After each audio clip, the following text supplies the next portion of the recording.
అందరికీ నమస్కారం. నా పేరు శ్రీనివాస్. మీరు చూస్తున్నారు Srinu social connect YouTube channel. Friends, ఒక్కొక్క లైక్ ఇచ్చి నన్నైతే సపోర్ట్ అయితే చేయండి. ఇంకా మంచి మంచి వీడియోస్‌తో, మంచి మంచి టాపిక్స్‌తో మీ ముందుకైతే వస్తా. నా ఎక్స్‌ప్లనేషన్, నా వీడియోస్ మీకేమైనా నచ్చితే సబ్స్క్రైబ్ చేసుకొని సపోర్ట్ అయితే చేయండి. ఇక లేట్ చేయకుండా టాపిక్‌లోకైతే వెళ్ళిపోదాం. ఆ రోజు డేట్ మార్చి 10, 1987 చిత్తూరు డిస్ట్రిక్ట్ మదనపల్లిలో సీనియర్ ఎన్టీఆర్ ఒక ప్రకటన అయితే చేస్తాడు. అంటే నా రాజకీయ వారసుడు బాలకృష్ణనే అని ఒక ప్రకటిస్తాడు. అంటే ఆ టైంలో సీనియర్ ఎన్టీఆర్ ఒక పీక్స్ స్టేజ్‌లో అయితే ఉన్నాడు రాజకీయంగా.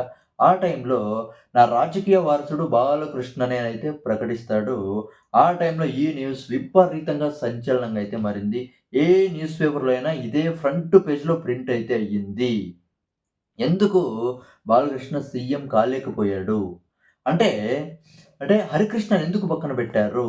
అంటే ఆ టైంలో ఎప్పుడో సీనియర్ ఎన్టీఆర్ బాలకృష్ణని వారసుడిగా ప్రకటిస్తాడు. ఆ టైంలో బాలకృష్ణ ప్రత్యక్ష రాజకీయాల్లో లేడు.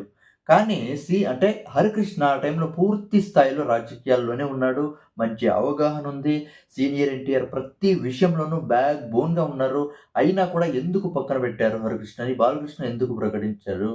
తర్వాత బాలకృష్ణ ఎందుకు సీఎం కాలేదు? ఎన్టీఆర్‌కి ఎక్కడ మోసం జరిగిందనైతే మనమైతే ఈ వీడియో అయితే డిస్కస్ అయితే చేద్దాం.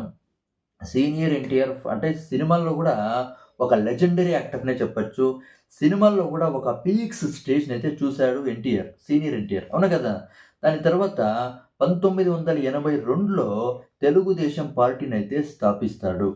అంటే స్థాపించిన 10 నెలల్లోనే ఎన్నికల్లో అయితే పోటీ చేస్తాడు. ఫర్ ది ఫస్ట్ టైమే సీఎం అయితే అయిపోతాడు 1983లో. తర్వాత 3 సార్లయితే సీఎంగా అయితే చేశాడు. అవునా కదా! దాని తర్వాత ఎప్పుడు సీనియర్ ఎన్టీఆర్ 1983లో సీఎం అయ్యాడో 4 సంవత్సరాల తర్వాత 1987లో మండల ఎన్నికలైతే స్టార్ట్ చేస్తారు. ఆ టైంలో బాలకృష్ణ తర్వాత సీనియర్ ఎన్టీఆర్ చిత్తూరు డిస్ట్రిక్ట్ మదనపల్లికైతే వస్తారు ప్రచారం చేసేకి. సీనియర్ ఎన్టీఆర్ ఒకవైపు, తర్వాత బాలకృష్ణ ఒకవైపు అయితే ప్రచారం చేస్తారు. తర్వాత ఇద్దరు కలిసి ఒక స్టేజ్ మీదకైతే వస్తారు. ఆ రోజు డేట్ 10, 1987.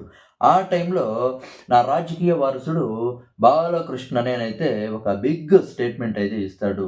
దీనికి రీజన్ ఏమంటే ఆల్రెడీ సినిమాల్లో కూడా సీనియర్ ఎన్టీఆర్ వారసుడిగా బాలకృష్ణ రాణిస్తా ఉన్నాడు. మంచి ఇమేజ్ ఉంది. మంచి ఫాలోయింగ్ అయితే ఉంది. ఈవెన్ బాలకృష్ణకున్న ఇమేజ్, ఫాలోయింగ్ హరికృష్ణకైతే లేదు. అంటే సీనియర్ ఎన్టీఆర్ సినిమాల్లో నుంచి వచ్చే రాజకీయంలో రాణించినాడు కాబట్టి, బాలకృష్ణకి మంచి ఇమేజ్ ఉంది కాబట్టి, మంచి ఫాలోయింగ్ ఉంది కాబట్టి, బాలకృష్ణనే సీఎంగా రాణిస్తాడు. నా తర్వాత బాలకృష్ణని సీఎంగా చేసే కెపాసిటీ ఉంది అనైతే సీనియర్ ఎన్టీఆర్ ఆ టైంలో ఆలోచించి ఈ బిగ్ స్టేట్మెంట్ ఇచ్చాడని మనకంతా తెలుసు. ఆ తర్వాత బాలకృష్ణ సీనియర్ ఎన్టీఆర్ పోటీ చేసిన హిందూపురం నుంచి అయితే ఎమ్మెల్యేగా పోటీ చేస్తాడు. ఎమ్మెల్యేగా 3 సార్లు అయితే గెలుస్తాడు. బాగా రాణిస్తాడు. కానీ సీఎం అయితే కాలేకపోయాడు.